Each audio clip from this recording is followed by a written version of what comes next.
Hello everybody, welcome to my new video. In this video I'm going to show you how to delete Facebook page perfectly and how you can make it easy way. It's okay. First of all, you have to go your Facebook application. You can see this is my Facebook application. Next, click on Facebook application. It's okay. Whenever I click on Facebook application, you can find here such kind of interface.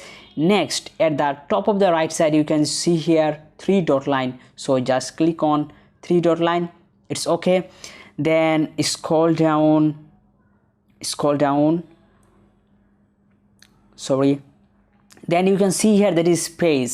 So just click on page and you can find here your Facebook page.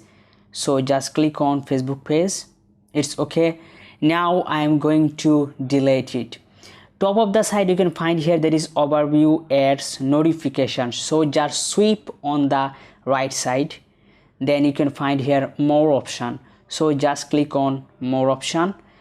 Next, scroll down and you can find here that is settings. So just click on settings.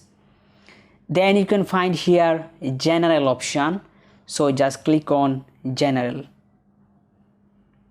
So now before going to the process, I'm gonna ask you something, guys. If you are new here in my channel, please subscribe my channel and hit the bell icon for getting new videos. It's okay. Now this is the most important time. Watch here very carefully. Then you can just scroll down and you can find here that is remove page, or you can see here permanently delete Smith Fashion. So this is my page name. So just click on permanently delete page. Now you can find here that is most important delete page. You can see here delete page. So just click on delete page and you can see here the your page has been deleted.